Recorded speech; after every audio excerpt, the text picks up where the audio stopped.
Hey, I'm Dr. Ruth Roberts, and today I want to talk with you about something that's been going around the internet for a little bit and give you a slightly different point of view. So, what I want to talk with you about is this video that Dr. Judy Morgan made, and it's really quite informative. But I think it got misconstrued to say that the FDA was preventing regular folks from being able to talk about the health benefits of food. What she's referring to in this video is something called the Gold Report, and this is a little bit misleading. Recent court rulings to provide strategy to overcome the FDA ban on advertising health benefits of fruits and vegetables. And what he's talking about is this two court cases that are giving the Alliance for Natural Health some ammunition to overcome this ban on discussing health benefits.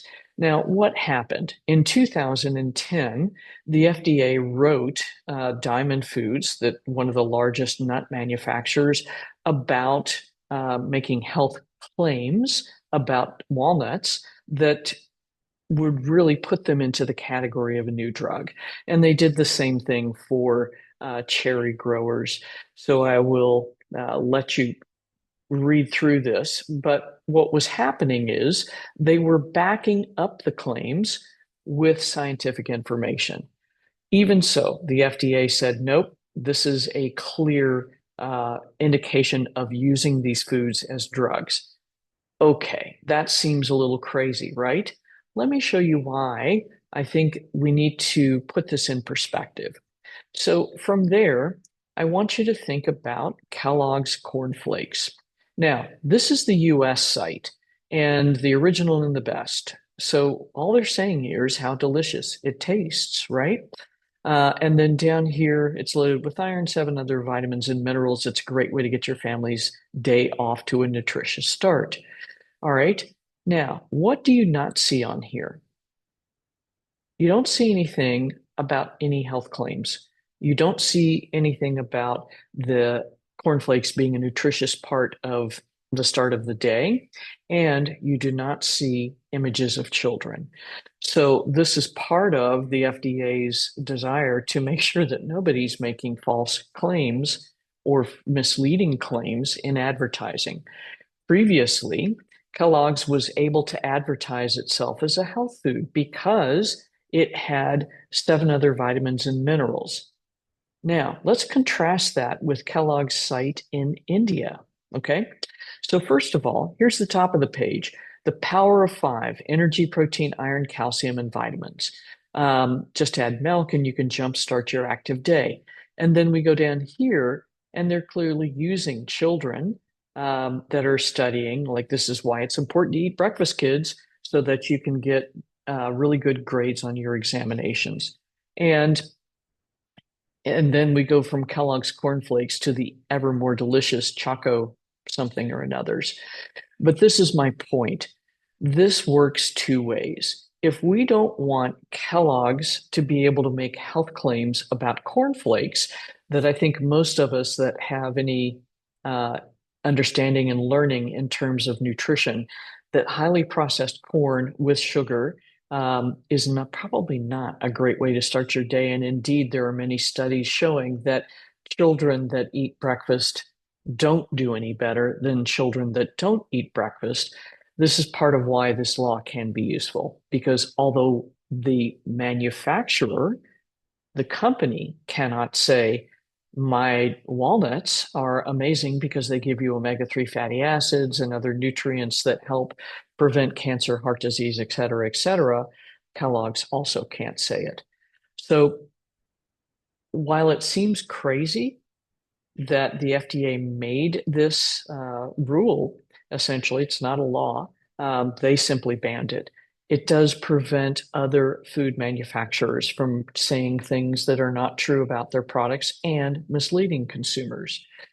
So, concurrently, if we think about how pet foods are manufactured, let's take a look at a couple of those labels, shall we? So let's take a look at a couple of those labels. All right. First of all, let's look at Beneful.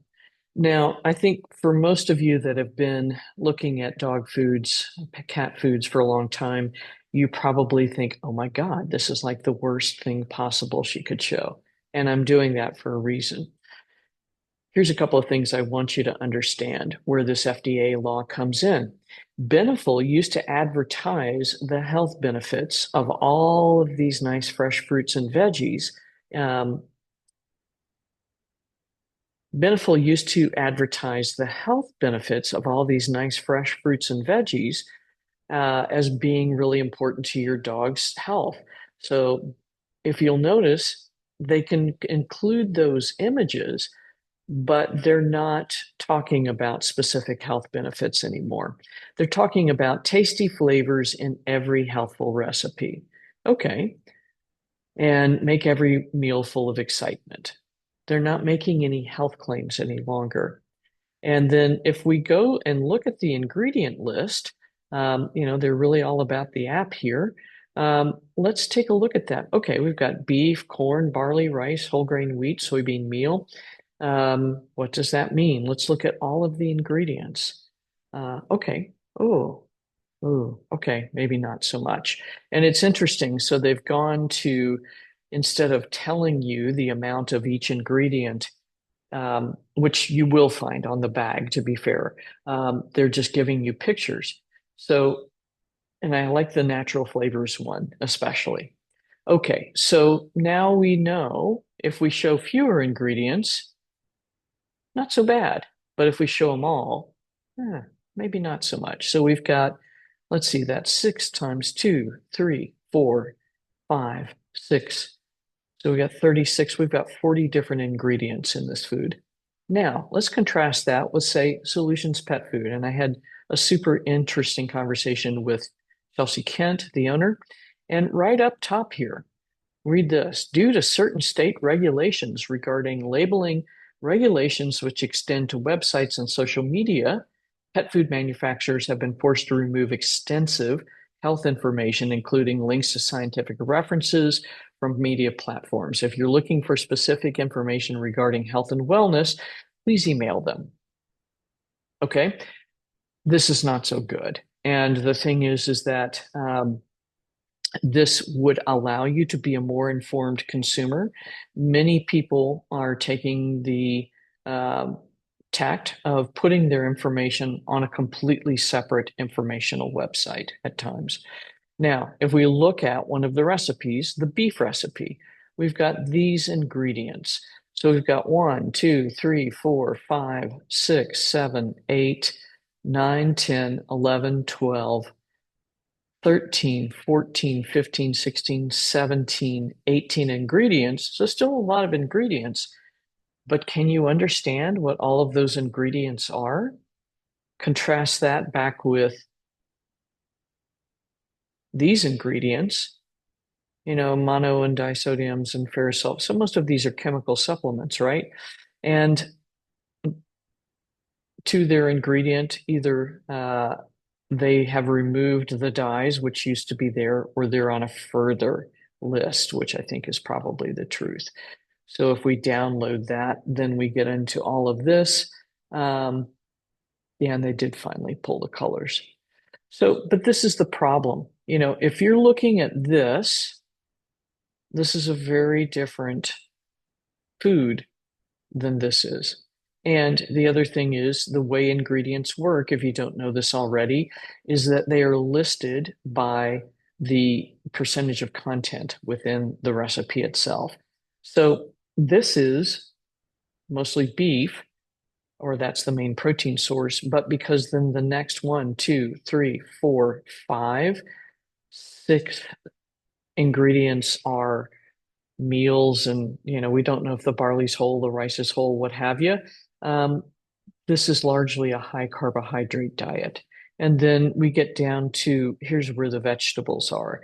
The other thing to think about too is that once you hit salt as an ingredient, this is a very small percentage of the whole package, right? Maybe 0.1%. That means that the spinach, peas, and carrots are going to be really tiny. Okay. So why am I telling you all of this? There's a lot of stuff going on out there that's meant to get you all pissed off and like mad as hell without really explaining the whole truth. So while it's frustrating that the FDA has banned advertisers from being able to present scientific information, it also prevents Kellogg's, Corn Flakes, and Purina Beneful from being able to say, with these papers that were industry funded, this is why our food is actually healthy. I hope that makes sense and helps out. Take good care.